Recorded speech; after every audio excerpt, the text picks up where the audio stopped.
Je suis le directeur du registre national unique, le RNU. En fait, l'objectif de la réunion de ce matin, c'était de partager avec l'ensemble des partenaires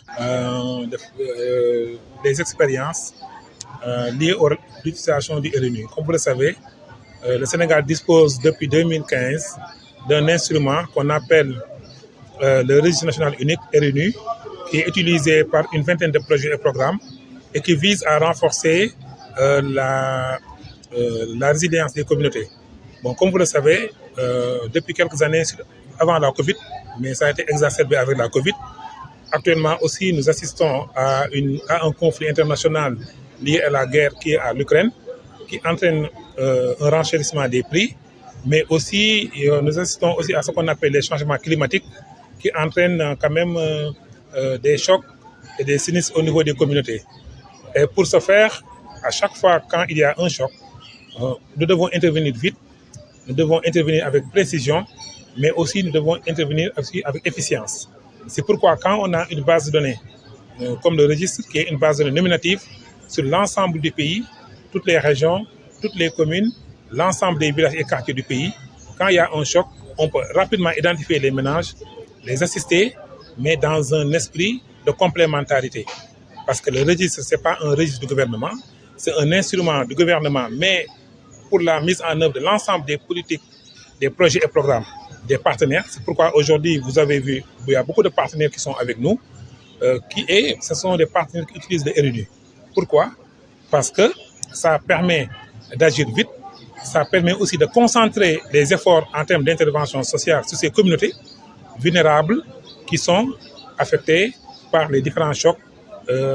Par exemple, l'année passée, depuis la Covid jusqu'en 2021-2022, là, il y a beaucoup de projets et programmes qui ont utilisé le registre. Il s'agissait aujourd'hui de nous retrouver pour faire un bilan d'étape, comment les données ont été utilisées, qu'est-ce qui a marché, qu'est-ce qui n'a pas beaucoup marché et comment on peut améliorer cet instrument. Et donc, c'est l'objet de cette réunion et je pense que ça va nous permettre quand même de même nous projeter en termes de perspective, c'est-à-dire le renforcement de cet instrument qui est le registre, mais aussi d'aller vers une extension du registre. Parce que le gouvernement aussi a décidé, en rapport avec les partenaires techniques et financiers, d'aller vers un registre à 1 million de ménages. Ça veut dire quoi?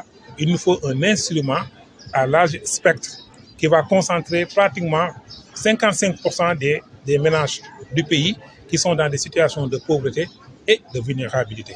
Bon, les avancées qu'on a pu noter, c'est déjà aujourd'hui, on a un instrument stabilisé qui concentre près de 30% des informations des ménages du Sénégal, aussi bien des informations sur le ménage que des informations sur les individus qui composent le ménage. Ça, c'est un acquis.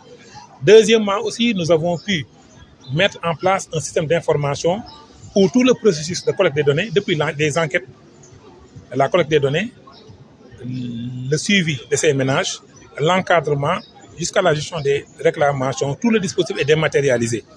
On l'a fait avec les partenaires, mais aussi avec l'ADIE, qui est devenu Senom SA, qui est un partenaire privilégié dans ce champ.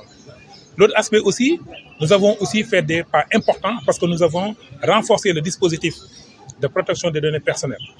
Quand on parle de système d'information, surtout des ménages pauvres et vulnérables, la première question qui vient, c'est est-ce que ces données sont utilisées dans le respect de la protection de la législation en matière de protection des données personnelles. Donc il y a des efforts qui ont été faits. Et le dernier élément, qui est peut-être aujourd'hui un élément important, c'est l'institutionnalisation du RNU. Donc depuis l'année passée, le président de la République, afin de consolider les acquis, a pris un décret qui aujourd'hui institutionnalise le RNU comme l'instrument de ciblage de l'ensemble des politiques sociales du gouvernement et des partenaires. Et je peux vous assurer qu'il y a beaucoup de partenaires, autant les institutions sectorielles du gouvernement utilisent le RNU, autant il y a des partenaires qui utilisent le RNU. Maintenant, en matière de contraintes, il y a deux contraintes majeures qui ont été identifiées. La première contrainte, c'est la mise à jour des données du RNU. Comme vous le savez, quand on partage des données, il ne sert pas à grand-chose de partager des données qui sont obsolètes ou bien qui ne sont pas à jour. Donc la mise à jour, c'est assez complexe et ça, c'est un peu cher. Mais grâce à l'engagement du gouvernement et des partenaires, le Sénégal a pu quand même faire une première mise à jour il y a 3 ans. Et l'année prochaine, d'ici janvier, février jusqu'à mi-2023, nous comptons nous engager vers une deuxième mise à jour et une extension du RNU. Ça, c'est les deux contraintes qu'on a. Maintenant aussi, la contrainte de la communication. Parce que le RNU ne doit pas être un instrument purement institutionnel.